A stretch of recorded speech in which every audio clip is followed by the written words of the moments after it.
Hello viewers, in our my student class video we are going to see about the mathematical view of bitwise operator in C.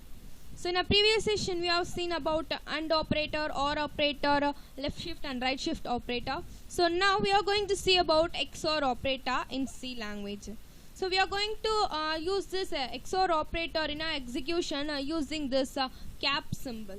So using this cap symbol we are going to execute our XOR's value. Okay, so now I have taken a two variable x and y. So we are assigning x value as 11. I am assigning y's value as 7. So we are going to do bitwise XOR operation here. So x cap y is equal to. So now while I am executing this in our program, we have executed with the value for x cap y as 12. So behind of this we have a mathematical view. Just we look at that. So let me take two variable x and y to find x cap y. Let x is equal to 11. I am going to take a value for x as 11 and value for y as 7. So now we are going to change this decimal value into binary value by taking that corresponding value, and I am going to divide continuously it by 2. So to get a reminder. So now I am going to write this binary value from bottom to top, and our x binary value will be 1011. So this is in the form of a 4-bit pattern. Just I am going to take this into 8-bit pattern. So our x value will be x is equal to 00001011. So now I am going to take our 7 which was y's value, and I am going to continuously divide by 2, and I am going to write its remainder also from bottom to top. So our y's binary value will be 0111. So I am going to write this 4-bit pattern into 8-bit pattern. So our y value will be 00000111. So now we are going to find our x cap y using this table, XOR table.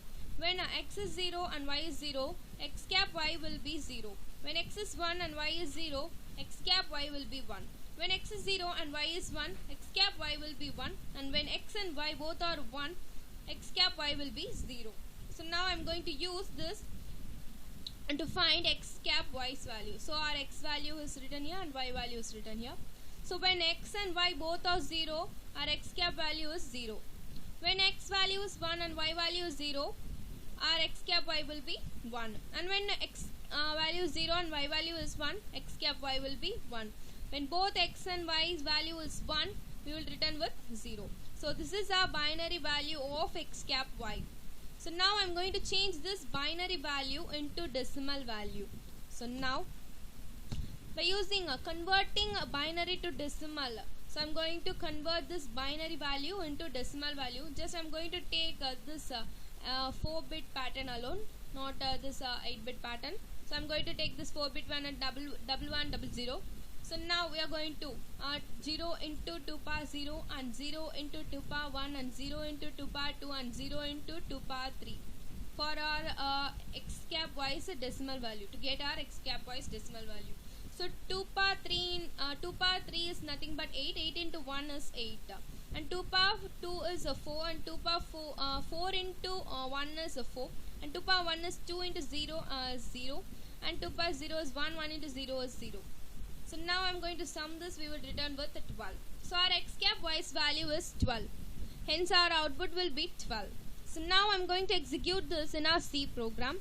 So we have taken our header files here, and I have declared a variable x and y in the integer type. So I printed for our understanding bitwise operator, and I have execute getting a value of x through scanf, and I am getting a value of y through scanf. So we are executing our bitwise XOR value using a cap symbol operator, and our execution will be bitwise operator, and enter the value of x will be 11 and for y as 7, and our x cap y's value will be 12. So writing program is very easy. So understanding the concept of mathematical and logical view behind this is very important for developers. So till now we are completed with XOR in bitwise operator. In our upcoming class we would see about other operators in C language.